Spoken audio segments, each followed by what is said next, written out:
water company, and so my homeowners covered some of it, and then what the homeowners didn't cover, the water company one did. Okay. But God, that was awful. Yeah. Yeah. It's disgusting. I had a friend of mine that actually I insured, and so I got to see it firsthand, and it's not a pleasant. So it's a question. If you have the water backup, does that cover any appliances if they get damaged? It does. It covers personal property and structures. So, and so if it's a furnace, it's considered part of the structure, so that's covered. If it's couch or appliances or whatever, yeah, they would be covered with that number. You can actually, on most companies, will allow you to purchase up to the dwelling amount in water backup. So if it's you're covering a property for $200,000, you can purchase water backup up to $200,000. So the second one is ordinance or law. If you have a property that was built in the early 1900s and it burns down to the ground, yes, we do a replacement cost estimate and insure it for what it would take to rebuild it to today's like kind of quality, but that number does not include changes to ordinance in that town. So if there are changes to ordinance that's going to add an additional amount to the rebuild cost, you can add coverage for that to your policy. And the next two, they're not offered by all insurance companies right now, but they are both getting a lot more popular.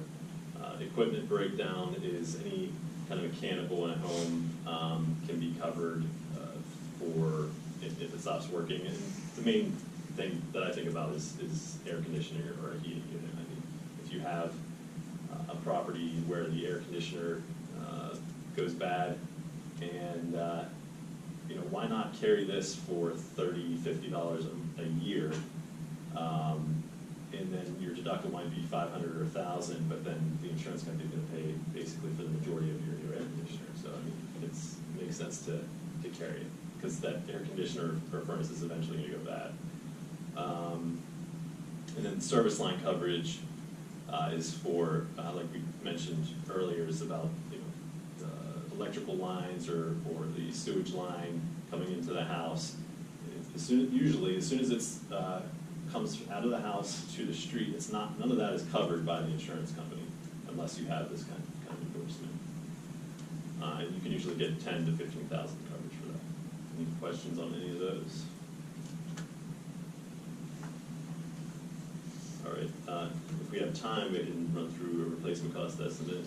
I'll tell you what, we're going to have you come back again, because this is really good stuff. I learned a lot today just from the short time that you spoke. Mm-hmm. So do you have business cards? Yep, yeah. I have business cards over here, and I can pass them out afterward. Casey probably insures hundreds of properties that my clients own, and I own, and my partners own. So he's done a fantastic job, and I would definitely take his business card. Thanks, Casey. Yep. All right, folks. Now the man, the myth, the legend. Steve, you are up. Steve runs a company that has, I don't know how you keep your sanity, brother, but 90 plus, how many do you have? 100? 92. 92. And this woman here keeps it all together. That's right. He's just a figurehead. Exactly right. Shannon, Staley and Sons, and they do everything from, they've done bathrooms for me, and they've done full total house gut remodeling for out-of-state investors to small commercial contracts. He does maintenance contracts. I mean, what else? Can you add into that? Yeah. Thanks, Alex. You're welcome. Not the man, the myth, the legend, thankfully. Alex put me last because he knows I like to talk, so I'm limited on time. So No, you can go on. I'm kidding. It's good stuff. Let me get my computer going here. It'll pop up on the screen. But super fast bio. And what we're going to do is you're going to look at a real live 6-unit that Shannon, Staley and Sons is the turnkey construction company for. I'm disclosing financials. I'm disclosing all this. I checked with the client because this particular client happens to be me. He's okay with it. It's actually, you know, again, just to tie this all together, you know, it's funny.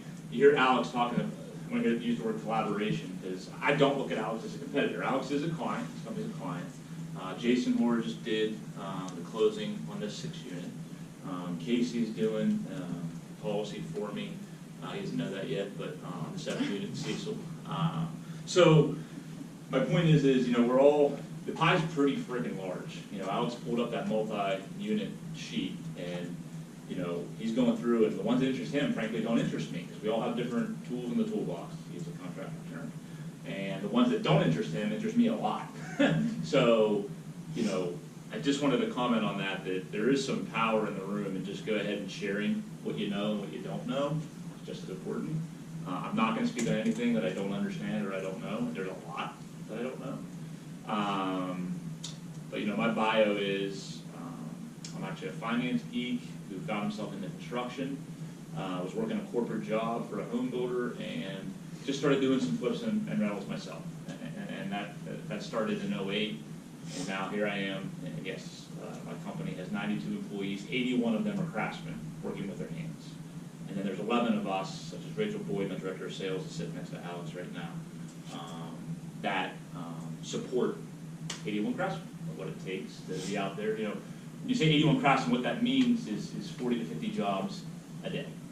So that's who we are. And the big distinguisher that Alex mentioned is, are there any contractors in here? Anybody contractor? So, you know, we have done something in our market that we have not found a competitor stupid enough to do what we did, which is we employ all our craftsmen. And I say that mockingly because it took a while for us to get our cost in line to figure out, because to employ craftsmen, to have employees, any of you business owners out there, is a lot more expensive than what is standard in my industry, which is you don't employ anybody. You hire subcontractors, and then I think Alex is comfortable with me saying this. You know, Alex is constantly comparing a company like Shannon, Staley, and Sons of employees with the cost of that GC that you mentioned that has 80 subcontractors. That GC is much more typical, but we were able to figure out what clients get the value of what we offer, and make sure that our price point works. So those, we do have some bigger clients, University of Pittsburgh, stuff like that, but we have some smaller clients too. We have a client who does, you know, 1 flip a month, and he tells us that because we turn his products so fast, and he knows how much money is on the table in lost rental income, you buy and hold investors, you know, he does the math and says, man, you guys save me more money every single project via your model. So that's who we are, and I don't know why there's no signal on this yet, but I'll start going through the actual project. We might need Ian from Deacon Hoover Tech from Support. Hoover Deacon. Yeah. Hoover Deacon. Oh, that's I know. We need those offers in by Monday, by the way.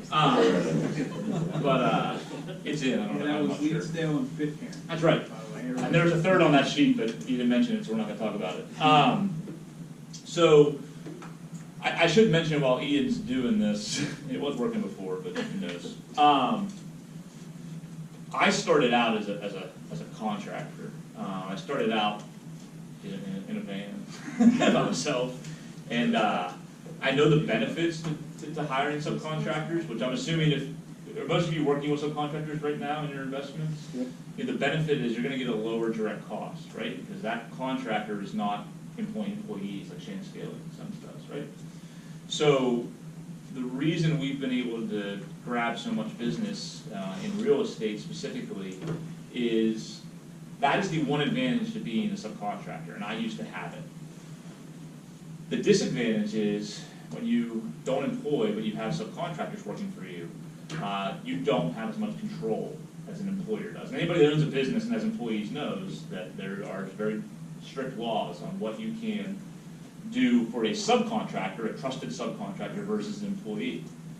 So what we found was in our field of construction, you know, having that control enabled us to do two things, and that's what I'm supposed to be talking about today. That is, hold on before you restart. Let me try. Actually, let me plug it in. You want to make sure it didn't come out of the wall either. The two things that we can do as an employee company that subcontractors cannot do as well as us, frankly. is we can hit our budget every time. So when we have a client, let's use the Leedsdale example that Alex used. Say this numbers were perfect, okay? It's $60,000 roughly for the rehab. I might have been wrong. Maybe it was 50. It's 30 acquisition and 50 for the rehab. So like, you can't miss your $50,000 rehab budget or you're done. Like, you don't have a choice. You know, your margins are tight as a real estate investor, and you go spend 65 when you put in your pro forma, which I'll show you a live pro forma. You spend 65 on one that you put in 50. It is game's over, and you can't make money that way. That's the one advantage we have. There it's coming. That's the one advantage that we have. I mean, we don't have a choice. I mean, we got 92 employees, so we don't have excuses. We can't say we're finishing up the Jones renovation, and that's why we can't get to the Smith. You know, if the Jones renovation sucks because you found stuff behind the walls, you find stuff behind the walls that you didn't expect. And by the way, that's construction. That's going to happen every time. The advantage of having employees is, okay, you're going to slide 3 additional employees over to Jones, okay, and you got 79 others that you can get to make sure that Smith starts the day you say it's going to start. It's really not rocket science. So that is one thing we're able to do is when you sell a client $50,000 rehab budget, okay, and not if, but when things go wrong and the scope of work changes, as it does on every real estate project, it's math, okay? You've educated a client before the job started, and you said, hey, prioritize 1, 2, 3, 4, 5, not if, but when something goes wrong that no one can foresee, you're going to tell me 1, 2, 3, 4, 5, the things that you can do with that. What did you call yourself? The property management company? You're the least. We're the least worst property There you go. management company. So you want everything in your scope of work, but you got to pick your bottom 5 that you say can go when you estimated that those outlets in that family room in Leedsdale are going to be fine, and then you go in and you find not to. And then you go in and you find out that, whatever, pick your own horror story, you're all shaking your heads, you get millions of construction horror stories. The point is, if you plug me in, we should be good to go. I had everything saved, so hopefully it didn't shut down on me. But, you have to, if you're doing this yourself, and you're doing this with contractors, you can't miss that. So, whether you work with a company like mine or not, it doesn't matter. Don't be disciplined. When you're buying real estate, investment real estate is not your home. Okay? You don't need to be disciplined on your home. That's where you live, that's where your families are. Do whatever you want. You cannot do that on investment real estate. You pick your 5. Yeah, I know you really, really, really wanted